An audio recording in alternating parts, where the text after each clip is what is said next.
I'm in the countryside. I'm in Southall. How far is that? It's really far if you know London very well. I'm here with the wonderful, talented, motivational speaker, Trent Shelton. Did I say that right? You said it perfectly. Oh, fantastic. We've been here today at SmilerSpice's Women's Conference 2013, first of its kind. What did you think? It was awesome. It was awesome. I've been to a lot of conferences around the world, a lot of conferences in America, and this one really stood out because the connection that was made with the ladies getting into groups, really knowing each other, people sharing their stories, SmilerSpice bringing their SmilerSpice personality to it. It was awesome. I loved it.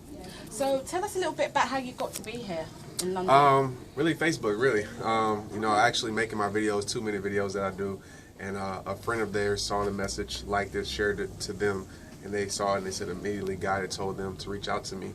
And they reached out and I was like, yes, definitely, I'll definitely come to London. And is it your first time First here? time. All right, so besides the cold, what do you think? I love it. I mean, it's easy to understand a lot of things. To me, it reminds me of American somewhat. You know, English is spoken here, so it's not hard. The food is good, so I mean, it's very easy to adjust. Whereas other countries, you know, they speak in a different language. It's kind of tough. Now, I heard somewhere along the lines that SmilerSpice beat you at bowling. What happened?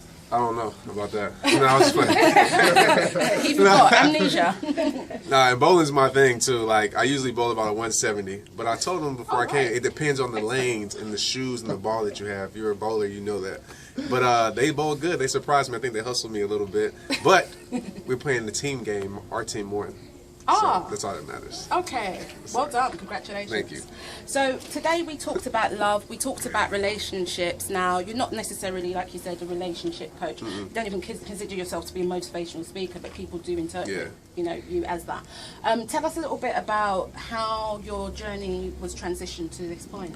I mean, it's long. I'll try to shorten it up, but, you know, I played in the NFL, had an NFL career, living a fast life in a fast lane, doing what I wanted to do, and not realizing that I was hurting myself and others in the process. And so I came to a point where, you know, I wanted to give my life to God. I wanted to get my life on the right track. I had the birth of my son. I wanted to be a great father, a great example, a great friend for the people around me.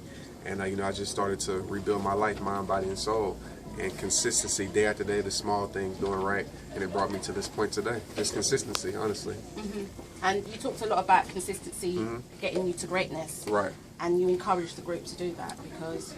For sure, because I think we see greatness, and when we see it, whether it be on TV or whether it's somebody we look up to, we think that we can never be that. I mean, I was at that point one time where I could never be that person. We don't realize that their stories were a lot of times worse than ours, and the only thing they did was take the small steps, had the clear vision, just kept pushing to that, to become that person of greatness. So that's why I encourage people to do, look at me as possibility, look at anybody you see as possibility. If they can do it, I can do it. So that's the message I try to preach. Excellent. Now let's talk about text, because people at home, they know that I've written some books. I know that writing a book is challenging and a lot of sleepless nights. So what was your process? What's the title and how did you get started? It's going to be a 4th book coming out, Know Your Circle. But Ooh, 4. But 3 of them are e-manuals. I see. And which e-manual is a small read that you can go back to it if you need it, because, you know, some books are thick and you don't want to read through it all again. So it's 30 to 45 pages that you can go through, and that's Your Prayer for the Heart That's Meant to Love You is an e-manual. We have the big book, See My Heart Not My Past, which is over 200 pages, but we just took our stories, me and my partner Bailey Barber, we took our stories, sat down, and really all our books that we've written was written in under 10 days. You know, just straight from the heart and just writing it down. So we don't put a lot of thought into it because it is our heart. It's where we're going from, and we're just trying to be authentic with people. So it's kind of crazy, the process. Wonderful. So we're going to speak to the host that brought you here in just a second. But for the people that were at home, can you tell them your website, your Twitter? How can we find out? For sure. You can connect with me at TrentShelton.com. All social sites, just put in that Trent Shelton, I'll pop up. RehabTime.org, and anything, just put in Rehab Time. I'm sure Rehab Time will pop up, and I encourage you to get involved so we can spread this message across London, because it's not about me, it's not about Rehab Time, it's about helping and saving lives. Excellent, excellent. Thank you very much. Thank you for having me. Oh yeah, you're welcome. You're welcome. So stay right where you are. So we're going to call in the 2 hosts. Are you camera shy? No? Yeah.